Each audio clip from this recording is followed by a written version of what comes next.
This is Scott Becker with the Becker Private Equity and Business Podcast.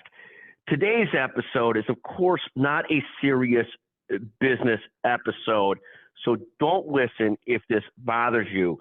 But the real story is, and the title to this is, I have mastered golf.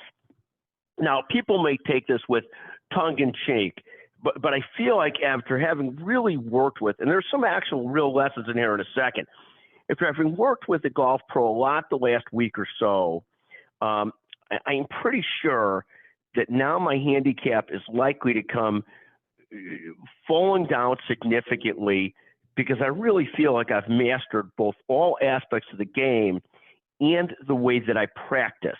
So for those that I bet against often and play against competitively for economics, for money, and for just pride, I want you to beware because it's official. I've now mastered the game of golf.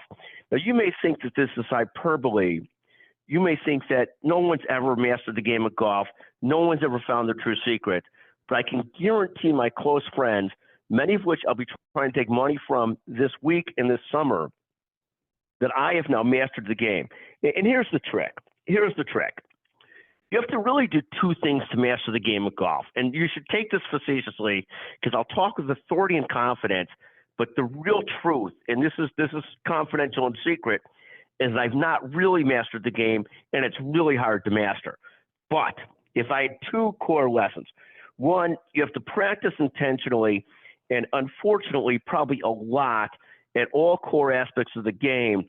And it's hard because it can be boring, but you have to work on your putting, you have to work on your driving, you got to work on your wedges, you got to work on your irons, you probably got to work on your hybrids and woods too. Then you got to work on your fade and you got to work on your draw. So you got to practice a lot.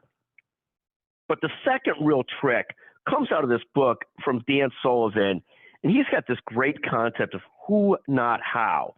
And what Dan Sullivan means by this, and he's the founder of something called Strategic Coach. It's really a brilliant person, a fascinating and brilliant person, like all of us with lots of flaws.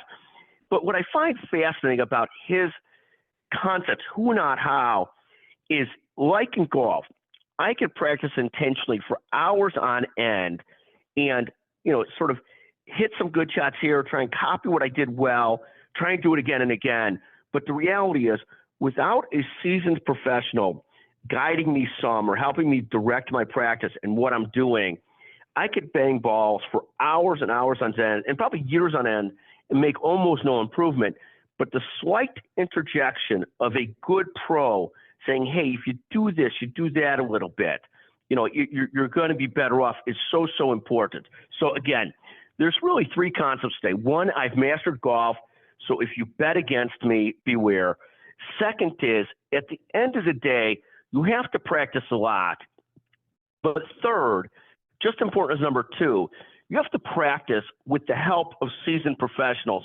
Trying to do it without it is like, it's like finding a unicorn, the person that could do it brilliantly without it. Good luck to you, particularly those that took up the sport mid-age.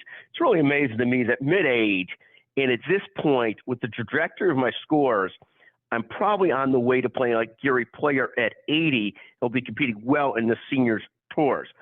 Thank you for listening to the Becker Private Equity and Business Podcast. Don't take my statement that I've mastered golf too seriously. And if you're looking at this for business acumen, don't listen to this. But there are cores here.